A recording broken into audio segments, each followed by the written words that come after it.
안녕하세요. 닥쳐라 정치입니다. 문재인 정부가 탈일본 정책을 전격적으로 추진하고 있는데 이제는 또 독일과 손잡고 소재 부품 분야에서 전방위 협력을 추진한다고 합니다. 이 얘기는 지난 7월에 아베 일본 총리가 반도체 소재에 대해서 수출 규제를 선언했을 때 나왔던 말이긴 한데요. 그런데 엊그제 제대로 된 정보가 산업통상자원부를 통해서 흘러나오게 됐어요. 그러니까 우리나라와 독일이 소재와 부품 산업에서요, 전략적 협력 방안을 논의하기 위한 장관급 채널을 신설한다고 하면서 앞으로 관련 기술 개발 협력을 확대하는 동시에 사업화까지도 적극적으로 지원하기로 하면서 말 그대로 일본의 수출 규제 조치를 계기로 문재인 정부가 속도를 내고 있는 소재와 부품 그리고 장비, 이렇게 소부장 산업의 경쟁력 확보에 또 다른 추진력을 갖게 됐다는 겁니다.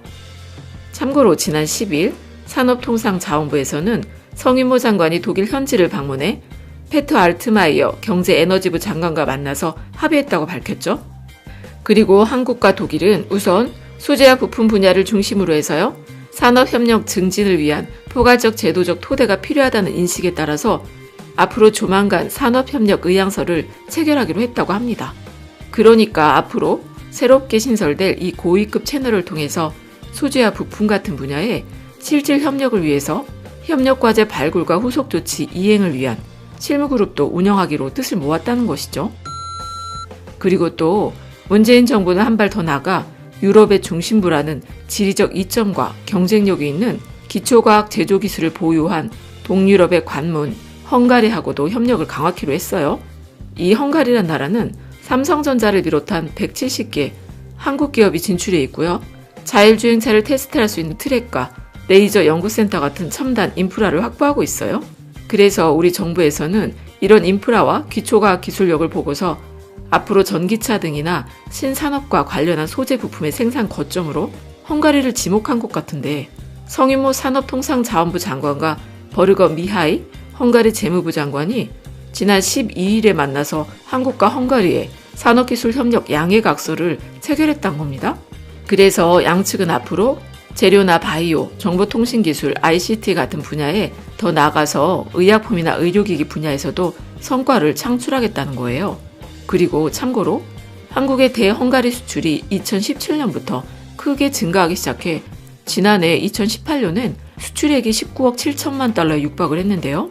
그런데 올해는 10월까지 누적 수출액만 따져도 벌써 20억 5천만 달러에 달했다는 겁니다. 그리고 헝가리에 대한 투자 또한 활발해서 한국은 올 상반기만 봐도요, 헝가리 투자국 1위라는 거예요. 그러니까 이런 실적을 통해서 한국과 헝가리가 더 긴밀히 협력할 수 있게 된 것 같은데, 이거 참 일본이 없으면 반도체 못 만들 거라고 아베 총리는 즐거운 상상을 했던 것 같은데, 이거는 뭐 문재인 정부가 무릎을 꿇지 않고 당당하게 맞서니 국산화 개발도 착착 이뤄져 가면서 더 높은 기술 개발을 위해서 이스라엘이나 독일 그리고 헝가리까지 손을 잡게 됐으니 일본 기업으로선 아주 아베가 미워도 너무 미워질 것 같은데. 야, 이 씨발로 막 좋냐? 좋아?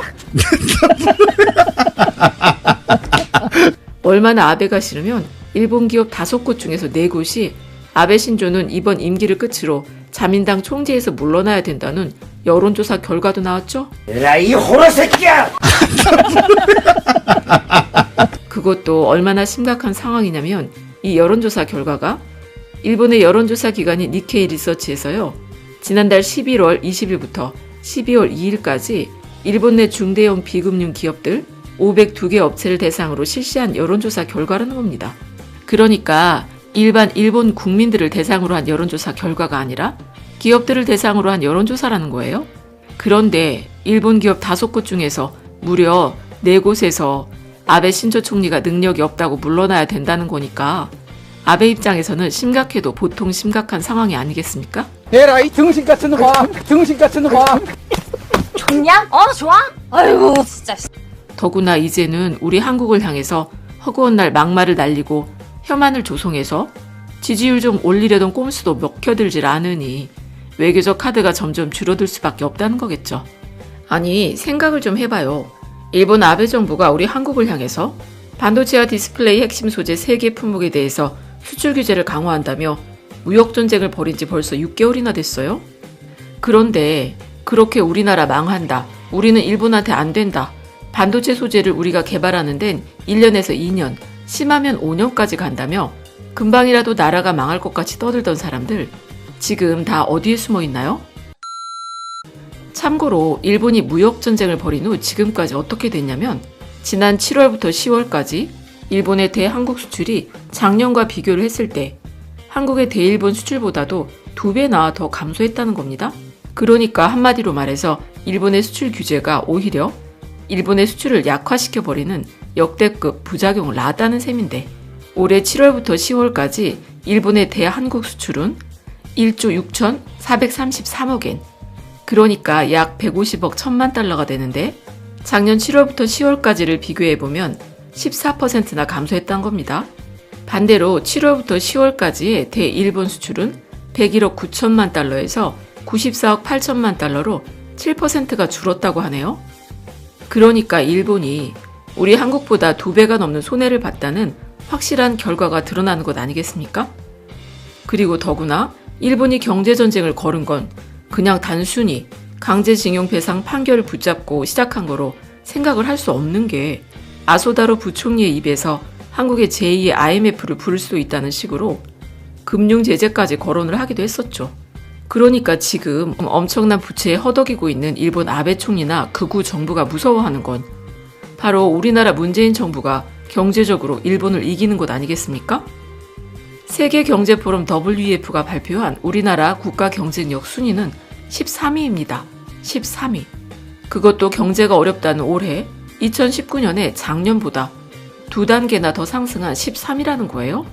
그리고 경상수지를 봐도요, 지난 10월 경상수지가 12개월 만에 78.3억 달러로 최대 규모의 흑자를 냈어요. 그리고 작년 일반 정부 흑자를 보면은 53조 6천억 이상으로 사상 최대였습니다. 더구나 한국의 상위 2%의 경제 성장률은요, 지난 방송에서 몇 번이나 지적해드렸듯 다른 선진국들과 비교해 상당히 높은 편이라는 겁니다. 그리고 또 스탠다드&푸어스에서 평가한 한국의 신용등급은 AA라면서 성장세가 다른 나라들보다 비교적 탄탄하다고 했어요. 더구나 북한이라는 위험 요소를 두고도 일본보다 오히려 2단계나 더 높은 신용등급을 유지할 수 있는 건 대단한 일 아니겠습니까? 언제 전쟁이 날지 모르는 나라가 바다로 둘러싸인 일본보다 더 신용등급이 높다는 것은요, 그만큼 우리나라 경제가 일본보다 더 좋다는 것이죠. 그리고 나라가 망한다, 그렇게 언론이나 야당에서는 떠들어대고 있는데 지난 1년 사이에 금융자산을 10억 원 이상 보유한 부자가 1년 사이에 4.4%나 증가를 했다는 겁니다. 그리고 우리나라 기업들 망한다, 문재인 정부 때문에 사업하기 어렵다라면서 그렇게들 떠들어대고는 있지만 코스피 100대 기업들 중에서 지난 5년간 사내 유보금이요, 올 상반기만 봤을 때 736조 원이나 될 만큼 사상 최대치를 경신하기도 했어요. 하지만 일본보다 안 좋은 내용이 있다면 우리나라 인구 1000명당 음식점 수가요, 13.5개로 미국과 대비해 6.4배나 식당이 많아요. 그리고 대기업 중심이 돼서는 돈을 벌고 있으니 벌어들인 돈이 그대로 대기업에 묻혀버리는 쏠림 현상을 보인다는 겁니다. 그러게 말입니다. 그래도 좀 다행스러운 거라면 문재인 정부가 들어서 나라가 망한다는 온갖 저주와 비난을 받으며 꿋꿋하게 진행한 소득주도 성장 정책이 점점 효과를 나타내면서 지난해 1, 2분기에는 가계 중 50%만 소득이 후퇴를 했었고 3, 4분기에는 40%만 후퇴하는 걸로 점차 개선이 됐었죠. 그런데 올해 1분기엔 가계 중 하위 20%만 소득이 후퇴를 하더니 2분기에는 또 하위 10%만 소득이 낮아졌단 겁니다. 그러다가 올해 3분기 와서는 모든 가구의 소득이 증가세로 돌아섰다는 겁니다. 이거 기억 안 나십니까? 문재인 정부가 들어설 즈음에 중산층 무너졌다, 중산층이 사라졌다고 언론에서 그렇게 떠들어댔던 거 기억 안 나세요? 그러니까 소득주도 성장 정책이 먹혀들고 있다는 것이죠. 더구나 여기서 한 가지 꼭 짚어볼 게 뭐냐면 일본이 내년에 사회보장 분야를 강화한 역대 최대 규모의 예산을 편성하게 됐는데 일본 정부의 내년도 예산은 사상 최대 규모인 102조 엔 후반대, 약 1100조 원 정도가 되는데 그 중에 저출산, 고령화, 육아 보육 및 고교 무상화 정책 등을 위해서 책정한 복지 예산이 무려 374조 3천억입니다. 그리고 침체된 경제를 활성화시키기 위해서 약 278조 원을 투자한다는 거예요. 그러니까 그렇게 문재인 정부를 포퓰리즘 정부, 사회주의 정부라고 떠들어대는 사람들이 있는데 그럼 일본은 우리보다 더 포퓰리즘 사회주의 정부네? 문재인 정부가 소득주도 성장을 한다고 그렇게 포퓰리즘 사회주의라고 떠들어대면서 아르헨티나나 베네수엘라처럼 망한다 말하던 분들아, 그러면 저출산 고령화를 해결하기 위해서 그리고 또 침체된 경제 활성화를 위해서 무려 600조를 투자하는 일본은 우리 문재인 정부보다 더 포퓰리즘 정부? 사회주의 정부가 아니면 뭐냐고. 어쨌든 이런 일본 아베 총리를 향해서 아주 강하게 맞대응하면서 소부장 산업의 육성을 위해서 여러모로 방향을 제시하고 있는 우리 문재인 정부. 정말 잘하고 있다는 생각이 드네요. 앞으로 독일과 헝가리 그리고 언론에서는 잘 나오진 않지만 반도체 제조용 장비나 소프트웨어, 하이테크 기술 강국으로 알려진 이스라엘이랑도 FTA를 타결하고 기술 협력까지 늘리기로 했으니 머지않아서 완전한 탈일본도 가능할 것 같다는 확신이 드는 것 아니겠습니까? 그리고 지금 얼마나 똥줄이 탔으면 아베 신조 일본 총리가 앞으로 24일에 있을 중국에서 열리는 한중일 정상회의 때 문재인 대통령과 한일 정상회담을 한다며 예고에도 없던 말까지 꺼냈죠? 그것도 특히 한일 양국 정부가 공식적으로 발표하기도 이전에 정상이라는 총리가 나서서 직접 정상회담 개최 사실을 이렇게 공개하고 나선 건 아주 이례적인 일이라는 겁니다. 그러니까 이런 아베 총리의 이례적 발언은 요즘 일본 안에서 벚꽃 행사 문제로 궁지에 몰리고 있는 정치적 상황과 관련이 있는 것 같은데, 그만큼 아주 일방적으로 나서서 한일 정상회담이 확정이 된 것처럼 언급을 했다는 것은요, 일본 내에서 캄캄한 국내 정치 상황과 비교해 외교 쪽으로 여론의 관심을 돌리고 싶다는 것이고, 그것은 곧 수출 규제를 풀어줄 상황으로도 보여요.